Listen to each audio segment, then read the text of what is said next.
মনোমোহিনী দেবী পাবনা জেলার হিমায়তপুর গ্রামের বিখ্যাত চৌধুরী পরিবারের রামেন্দ্র নারায়ণ চৌধুরীর ঔরসে কৃষ্ণসুন্দরী দেবীর গর্ভে 1277 বঙ্গাব্দের 18ই জ্যৈষ্ঠ মনোমোহিনীর জন্ম হয়।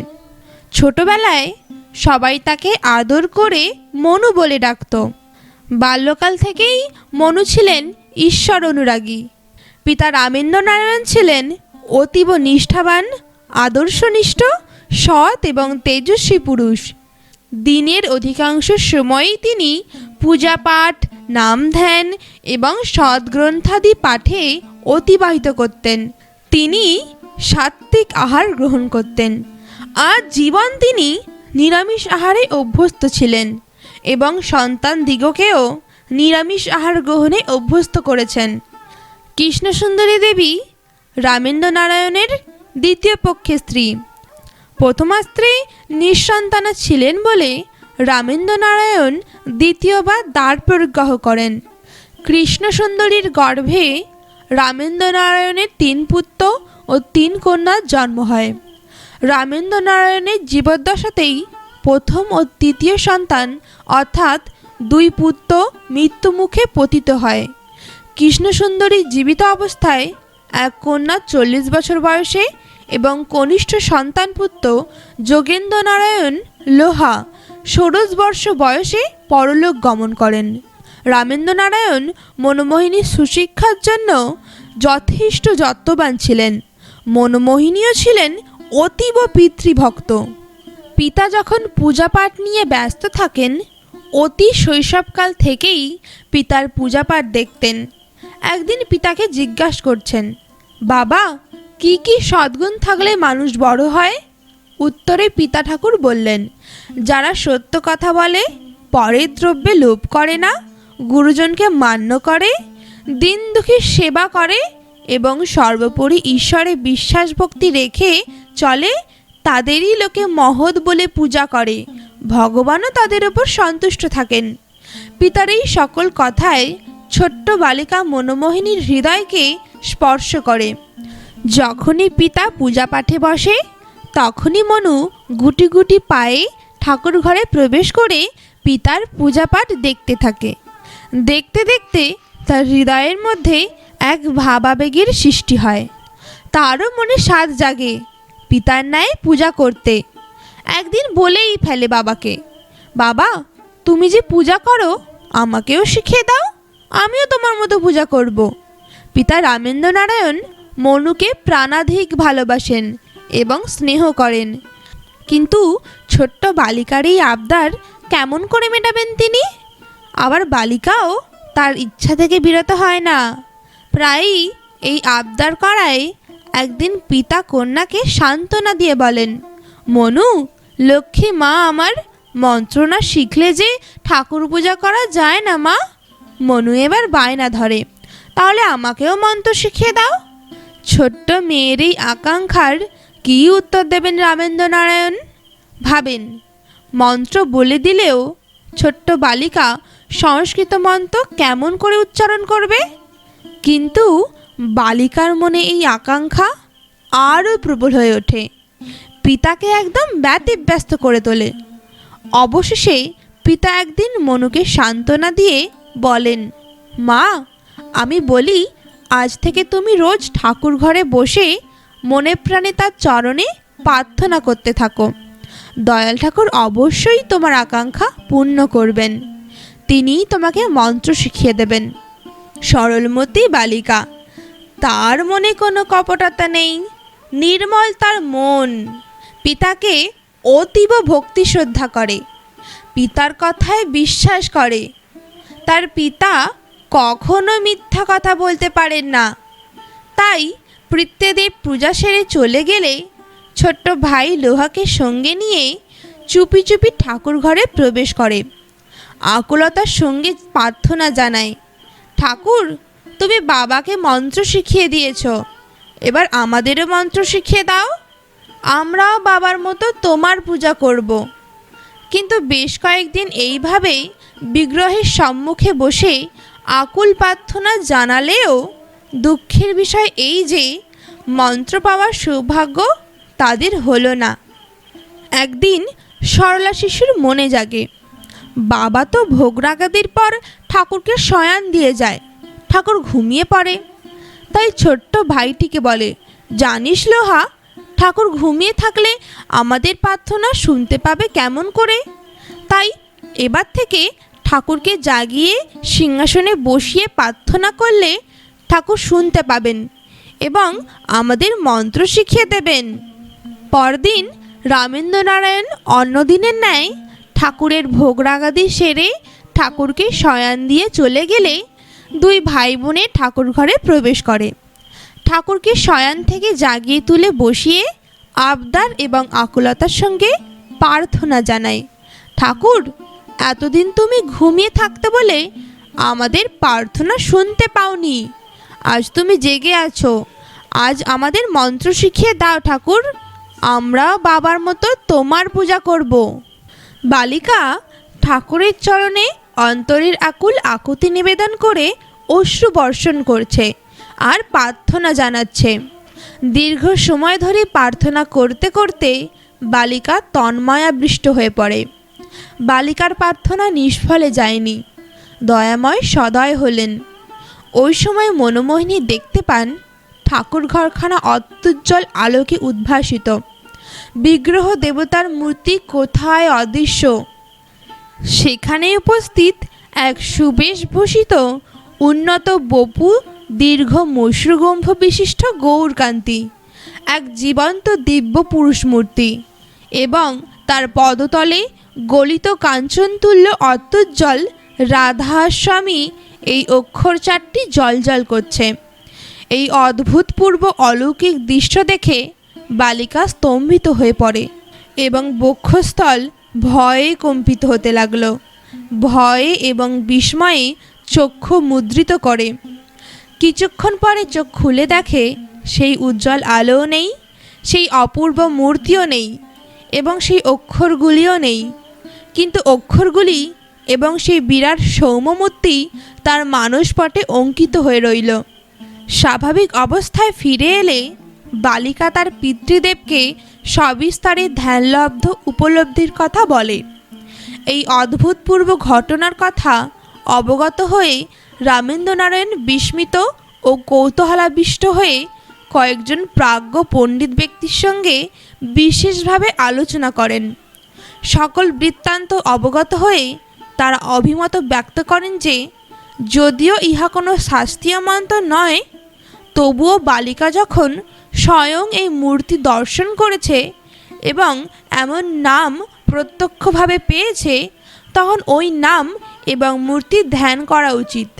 রামেন্দ্রনারায়ণ তখন মনোমোহিনীকে ওই নাম এবং ওই মূর্তি ধ্যান করতে বিশেষভাবে বলেন। বালিকা মনোমোহিনী তদ্বোধি নিষ্ঠার সঙ্গে ওই ধ্যানলব্ধ ইষ্টমূর্তির উপাসনা এবং সৎনামের সাধনা করতে থাকে এবং পরমানন্দে কাল কাটাতে থাকে। ফলে অল্পত্বকাল মধ্যেই মনোমোহিনীর মধ্যে আধ্যাত্ম রাজ্যের নানা অনুভূতি লাভ হতে থাকে। এইসব ঘটনা যখন ঘটে, মনোমোহিনী তখন অষ্টম বর্ষীয়া বালিকা। নবম বর্ষ বয়ক্রমকালে পাবনা জেলার গুয়াখাড়া গ্রামের পণ্ডিত ঈশ্বরচন্দ্র চক্রবর্তীর পুত্র শিবচন্দ্রের 24 বছর বয়সে মনোমোহিনীর সঙ্গে 1286 বঙ্গাব্দের 13ই অগ্রহায়ণ শুভ পরিণয় কার্য সুসম্পন্ন হয়। বিবাহের পর কিছুদিনের মধ্যেই একটি ঘটনা ঘটে। মনোমোহিনী দেবী কোনো এক উপনয়ন উৎসব উপলক্ষে মেদিনীপুরে ঈশ্বরচন্দ্র চক্রবর্তীর গৃহে বেড়াতে আসেন। ঈশ্বরচন্দ্র চক্রবর্তীর পত্নী বিপদনাশিনীর সঙ্গে মনোমোহিনী ছিল গভীর প্রীতিপ্রণয়। মনোমোহিনী দেবী তথায় উপস্থিত হয়ে দেখেন ঈশ্বরচন্দ্র প্রত্যহ স্নানান্তে একখানি গ্রন্থের কিছু অংশ পাঠ করে পরম ভক্তি সহকারে একখানি পটমূর্তির পূজা করেন এবং পূজা শেষে গ্রন্থ ও পটমূর্তি সযত্নে বাঁশকে তুলে রাখেন। ধর্মপ্রাণা মনোমোহিনীর ইহা জানার কৌতূহল হলো। তিনি বিপদনাশিনীকে জিজ্ঞেস করেন, তোর স্বামী একখানি গ্রন্থ পাঠ করে একটি পটমূর্তির ধ্যান করেন। ইহা কার পটমূর্তি? বিপদনাশিনী বলেন, আমি জানি না, ও কার যেন দীক্ষা নিয়েছে, ওই পটমূর্তি তারই। দীক্ষার কথা শুনে মনোমোহিনীর কৌতূহল আরও বেড়ে গেল। ঈশ্বরচন্দ্র নদীতে স্নানার্থ গেলে মনোমোহিনী দেবী বিপদনাশিনীর সহায়তায় বাস্ক থেকে সেই পটমূর্তিখানি বের করে দেখেন ইহা তাহারই ধ্যান দৃষ্ট পূর্বোক্ত মহাপুরুষের অবিকল প্রতিচ্ছবি। ইহা দেখা মাত্র মনোমোহিনী দেবীর সর্বশরীর রোমাঞ্চিত হয়ে বাহ্যজ্ঞান শূন্য অবস্থায় ভূতলে পড়ে গেলেন। মনোমোহিনী দেবী একটু সুস্থ হলে ঈশ্বরচন্দ্র মনোমোহিনী দেবীর এই অবস্থার কথা তার কাছে জানতে চান। মনোমোহিনী দেবী তার ধ্যানকালে মূর্তি দর্শন এবং নাম পাওয়ার সকল কথা আদ্যন্ত বর্ণনা করেন এবং ওই মহান পুরুষকে স্বচক্ষে দর্শন করার আকাঙ্ক্ষার কথাও ব্যক্ত করেন। দৈবচক্রে ঈশ্বরবাবু ছিলেন ওই মহাপুরুষেরই মন্ত শিষ্য। তিনি মনোমোহিনী দেবীকে বলেন, ইহা আগ্রা সৎসঙ্গের সন্ত সদ্গুরু মহাত্মা শ্রী শ্রী হুজুর মহারাজের প্রতিমূর্তি। এই মহাপুরুষ এখনও সশরীরে বর্তমান আছেন। বড়ই সৌভাগ্যের বিষয়, সম্প্রতি তিনি কলকাতায় শুভাগমন করেছেন। আমি আগামী শনিবার তার দর্শন লাভের জন্য কলকাতায় যাব। আপনি ইচ্ছা করলে আমার সঙ্গে যেতে পারেন। মনোমোহিনী যেন হাতে স্বর্গ পেলেন। ঈশ্বরবাবুর সঙ্গে যাত্রা করে কলকাতায় শ্রী শ্রী গুরুদেব হুজুর মহারাজের শ্রীচরণে উপস্থিত হয়ে গুরু দর্শন করেন। হুজুর মহারাজও প্রথম দর্শনে স্মৃত মুখে মধুর কণ্ঠে স্বাগত জানিয়ে বলেন, আও বেটি, তুমহার ওয়াস্তে হাম কলকাতা আয়া। খুবই আশ্চর্যের বিষয়, ইতিপূর্বে তাদের দুজনের কখনো সাক্ষাৎ হয়নি। তদুপরি আজ এখানে আসার কথাও তারা কাউকে বলেননি। তা সত্ত্বেও গুরুদেব কেমন করে জানলেন যে মনোমোহিনী তাকে দর্শন করতে কলকাতায় আসছেন? মনোমোহিনী বিস্মিত হলেন, কিন্তু তার বিশ্বাস সুদৃঢ় হলো। বুঝলেন গুরুদেব সাক্ষাৎ অন্তর্যামী। তারপর হুজুর মহারাজ মনোমোহিনী দেবীকে যথারীতি সৎমন্ত্রে দীক্ষিত করলেন। তার ধ্যানলব্ধ দীক্ষা আজ সেই গুরুর কৃপায় সার্থক হলো। গুরুদেব তাকে সাধন পদ্ধতি শিখিয়ে দেন। দীর্ঘদিন পর একদা মধ্যাহ্নকালে এক জটাজুটোধারী সৌম্যকান্তি প্রবীণ সন্ন্যাসী শিবচন্দ্রের গৃহে এসে অতিথি হলেন। মনোমোহিনী অতিশয় যত্ন সহকারে অতিথি সেবার ব্যবস্থা করলেন। মনোমোহিনীর সেবা যত্নে সন্তুষ্ট হয়ে যাত্রাকালে তিনি আভাস দিয়ে গেলেন এই পরিবারের একমাত্র পুত্রের মৃত্যু হবে এবং এক শক্তিমান পুরুষের জন্ম হবে, যিনি নিজ চরিত্র বলে বহু লোকের অধীশ্বর হবেন ও জগতের মহামঙ্গল সাধন করবেন। সন্ন্যাসীর কথা ব্যর্থ হয়নি। মনোমোহিনী দেবীর গর্ভের 11 মাস পূর্ণ হলে কৃষ্ণসুন্দরীর একমাত্র পুত্র মনুর আদরের ছোট ভাই যোগেন্দ্রনারায়ণ, যার ডাকনাম লোহা, হঠাৎ অসুস্থ হয়ে পড়েন এবং কয়েকদিনের রোগভোগের পর মৃত্যুমুখে পতিত হন। দিনটি ছিল 1295 বঙ্গাব্দের শ্রাবণ সংক্রান্তি। একমাত্র পুত্রের মৃত্যুতে কৃষ্ণসুন্দরী অতিশয় মর্মান্তিক শোকে দেহ মনে ভেঙে পড়েন। একদিকে কন্যার গর্ভের 11 মাস উত্তীর্ণ হয়ে গেলেও প্রসব না হওয়ার চিন্তায় উদ্বিগ্ন। সন্ন্যাসীর কথার সত্যতা প্রমাণ হওয়ায় দুঃখের যেমন অবধি রইল না, আবার এই ঘরে মহাপুরুষের আবির্ভাব হবে এই আশাও দুঃখের মধ্যে অতিশয় সান্ত্বনার প্রলেপ। 12 মাস পূর্ণ হল। উষা আগ্রত প্রায়। মনোমোহিনী দেবীর শারীরিক অবস্থার মুহুর্মুহু পরিবর্তন হচ্ছে। প্রসবকাল আসন্ন বুঝতে পেরে জননী কৃষ্ণসুন্দরী দেবী কন্যাকে সূতিকাগারে নিয়ে গেলেন। ধাত্রীকে অবিলম্বেই খবর দেয়া হলো। ধাত্রী এসে উপস্থিত হলেন এবং নিবিষ্ট মনে প্রসূতির অবস্থাটি পর্যবেক্ষণ করছেন। অপর রমণীগণ অধীর উৎকণ্ঠায় অপেক্ষা করতে লাগলেন। বড়ই আশ্চর্যের বিষয়, মনোমোহিনী দেবীর প্রসবকালোচিত কোনরূপ যন্ত্রণাবোধ ছিল না। এই সময় তিনি নিজে, মাতা ভগিনী ও ধাত্রী সুতিকা ঘরের সকলেই হঠাৎ একবার তন্দ্রাচ্ছন্ন হয়ে পড়েন। কিন্তু নিমেষকাল মধ্যেই অগ্নিচ্ছটাতুল্য এক অত্যুজ্জ্বল আলোকপাতে তাদের সে তন্দ্রাচ্ছন্ন কেটে গেল। সকলে তখন পুলকিত বিস্ময়ে দেখতে পেলেন তাদের অজ্ঞাতে অপূর্ব জ্যোতিষসম্পন্ন গৌরকান্তি মণ্ডিত মস্তক এক শিশু ভূমিষ্ঠ হয়ে আছেন এবং তার ভাস্বর রূপে গৃহখানি উদ্ভাসিত হয়ে উঠেছে। দূরের বহু লোকজন পর্যন্ত সেই অত্যুজ্জ্বল আলোক প্রত্যক্ষ করছেন। এই শিশুটি শিবচন্দ্র ও মনোমোহিনী দেবীর জ্যেষ্ঠ সন্তান, আমাদের একান্ত আরাধ্য দেব শ্রী শ্রী ঠাকুর অনুকূলচন্দ্র। সেই শুভ দিনটি ছিল 1295 সালের 30শে ভাদ্র শুক্রবার, সংক্রান্তি দিবস, তালনবমী তিথি। 1868 সালের 14ই সেপ্টেম্বর সকাল 7:28। শিশু মাত্রেই জন্মগ্রহণের পর ক্রন্দন করতে থাকে। কিন্তু এ কী বিস্ময়ের ব্যাপার! সকলেই সবিশেষ লক্ষ্য করলেন এ শিশু ভূমিষ্ঠ হওয়ার পর একটুও কাঁদলেন না, বরং প্রশান্ত বদনে মৃদু মৃদু হাসছেন এবং বিস্ফারিত নেত্রে চতুর্দিক নিরীক্ষণ করছেন। এই অপূর্ব ঘটনায় অনেকেরই মনে সেই সন্ন্যাসী ঠাকুরের কথা উদয় হল। সকলে তাহার ভবিষ্যবাণীর যথার্থতা সম্বন্ধেও আস্থাবান হলেন এবং মনে মনে ভাবলেন, তাহলে এই শিশু নিশ্চয়ই সামান্য নহে।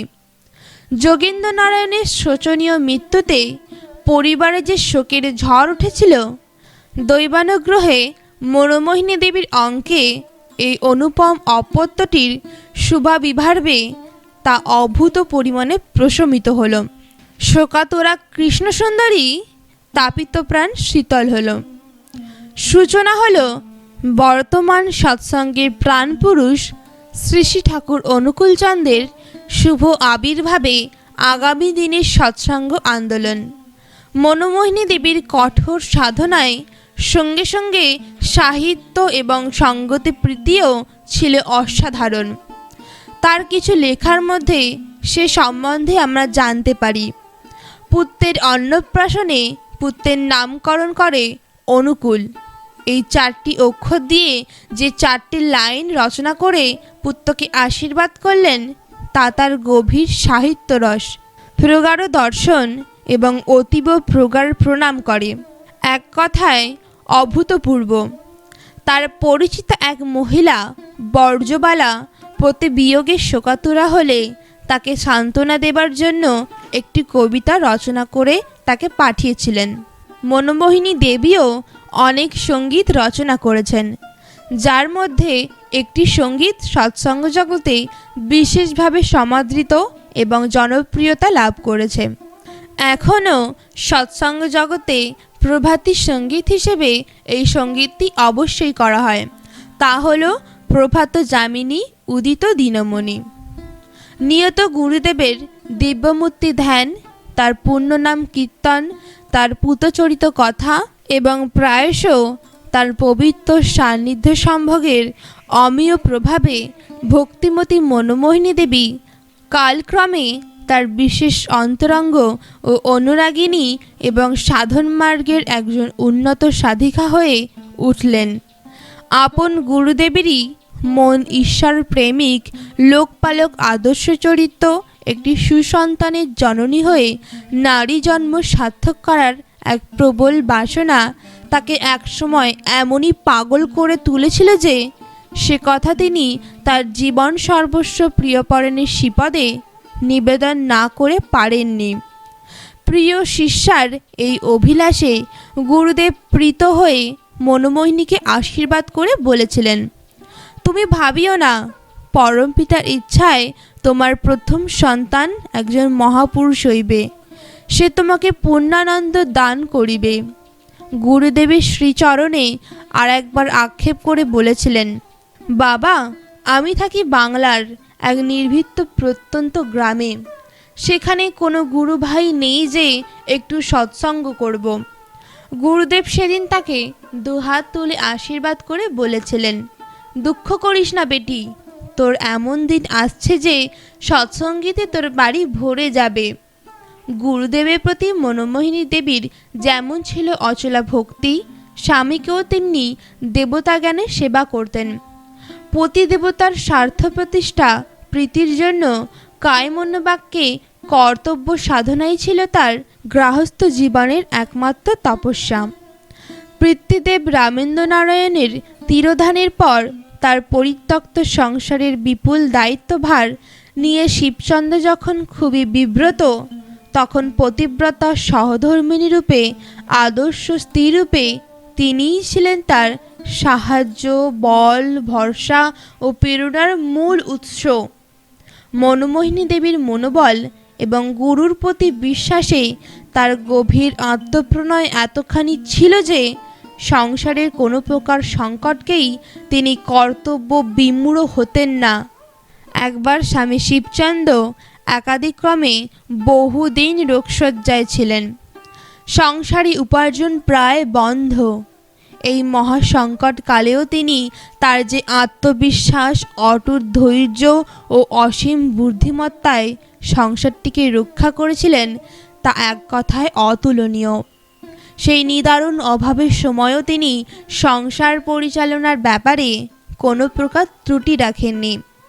স্বামীর চিকিৎসা, অন্নবস্ত্রের ব্যবস্থা, সন্তানদিগের শিক্ষা, কোনো দিকেই তিনি কোনো ত্রুটি রাখেননি। এমনকি অতিথি অভ্যাগতদের আতিথেয়তারও কোনো ত্রুটি রাখেননি।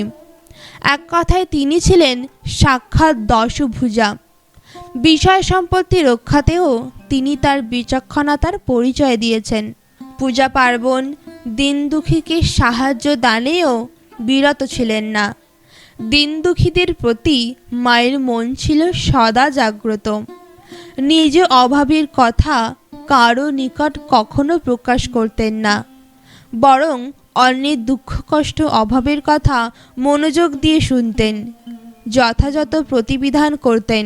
তিনি ছিলেন সত্যিকারের মা, শুধু অনুকূলের মা নন, জগতের মা।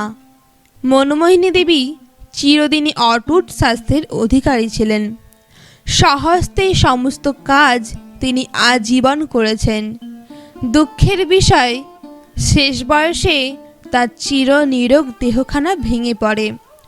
যথোচিত সেবা শুশ্রূষা ও চিকিৎসা দিতেও রোগের উপশম হলো না, উত্তরোত্তর বেড়েই চলল। অবশেষে বঙ্গাব্দ 1344 সনের 6ই চৈত্র রবিবার বেলা 11:45 68 বছর বয়সে তার কর্মময় জীবনের অবসান ঘটল।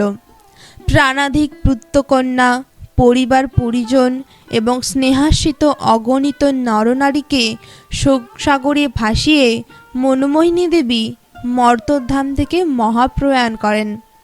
ভারতের এক মহান সাধিকার চিরাপস্থান।